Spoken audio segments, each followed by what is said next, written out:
आज दिनांक 6 जुलै 2026 रोजी रेल्वे स्टेशन हिंगोली येथे दुपारी ठीक 1 वाजता नांदेड कुर्ला गाडीचे हिंगोली रेल्वे स्थानकावर प्रथमच आगमन झाले असता हिंगोलीकरांनी मोठ्या जल्लोषात ढोल ताशाच्या गजरात फटाक्यांची आतिषबाजी करत या नवे रेल्वेचे स्वागत करण्यात आले व खासदार डॉक्टर रामराव वडकुते यांच्या हस्ते रेल्वेला हिरवी झेंडी दाखवून पुढील प्रवासासाठी रवाना केले। या प्रसंगी खासदार डॉक्टर रामराव वडकुते यांनी हिंगोलीकरांची ही महत्त्वाची मागणी मान्य केल्याबद्दल रेल्वे मंत्री यांचे मनापासून आभार मानले। यावेळी भाजपा युवा मोर्चा जिल्हा अध्यक्ष शिवाजीराव मुटकुळे, माजी जिल्हा अध्यक्ष फुलाजीराव शिंदे, युवा नेते शशिकांत वडकुते, सुनीताताई मुळे, जिल्हा प्रवक्ता विलास गोरे, संजय कावडे, रजनीश पुरोहित, बाबाराव घुगे, निखिल बांगर, शिवा घुगे, कृष्णा रोहटिया, रजनी पाटील,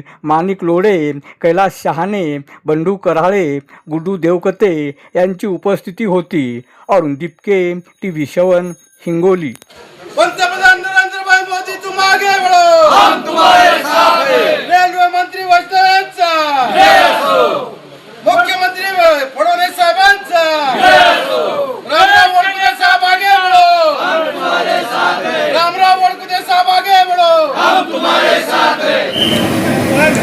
ओके सर, चला वर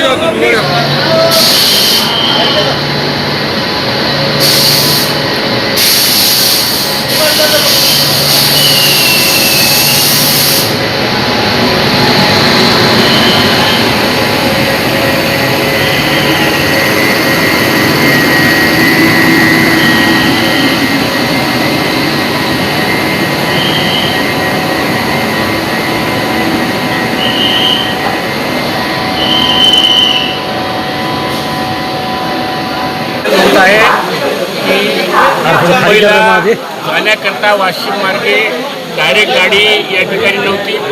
हिंगोलीवरून परभणी जावं होतं, एक गाडी सुरू झाली ती तिचा वेळ बरोबर नव्हता, म्हणून आता ही गाडी सकाळी 11 वाजता नांदेडहून निघून मुंबईला सकाळी 4ला पोहोचणार आहे। याच्यामध्ये सुद्धा वेळेमध्ये बराच फरक असल्यामुळं पुन्हा एकदा गाडी सुरू झाल्यावर मराठीतली म्हण आहे, आधी वसूल घुसाव नंतर घर कब्जा करावं, तशा प्रकारे ही गाडी आपण आता सुरू केलेली आहे। हिचा जो वेळ आहे तो सुद्धा लोकांच्या सोयीचा कसा करता येईल हे सुद्धा करण्यात येईल, अशा प्रकारचं मी आपल्या मार्फत जनतेला आश्वासित करतो। एक चांगला क्षण आहे, अजून सुद्धा एका गाडीवर आपण थांबणार नाही। तर आता पहिल्यांदाच संधी भेटली मला उच्च हाऊसमध्ये जाण्याची।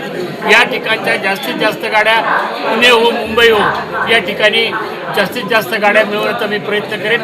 तशा प्रकारची एक वेळेस माझी रेल्वे मंत्र्यांची बैठकसुद्धा झाली, फक्त ट्रॅकची माहिती घेऊन ते नवीन गाड्याची मान्यता देण्याची त्यांनी मला तयारी दर्शवलेली आहे। त्या गाड्या आहेत, 1-2 गाड्या पुणे मार्गे गेले की ते ऑटोमॅटिक औरंगाबादला जाणार आहेत। त्या गाड्यामध्ये सुद्धा वाढ करण्याचा मी विचार करत आहे, परंतु आता रेल्वे प्रशासनाने त्या पद्धतीने किती सहकार्य करतात यावर अवलंबून आहे, पण खात्रीने औरंगाबादला सुद्धा 1-2 गाडी वाढेल। मी तुम्हाला एकच सांगतो की इथं जो ट्रॅक नाही तो सुद्धा करता येईल, इथला उद्योगधंदा कसा वाढेल या दृष्टिकोनातून दळणवळणाच्या ज्या सुविधा आहेत त्या पूर्णपणे करता येतील। आपल्याला माहीत आहे गडकरी साहेबांनी चांगल्या प्रकारचे रोड बनवले, वासंब्यापाशी जो पूल होता तो सुद्धा या ठिकाणी सुरू व्हायला, म्हणजे उद्योग या जिल्ह्यातील मागासलेला पण दूर करण्यासाठी ज्या ज्या गोष्टी करण्याची आवश्यकता त्या करण्याचा मी प्रयत्न करेन, एवढं मी आपल्या मार्फत जनतेला आश्वासित करतो।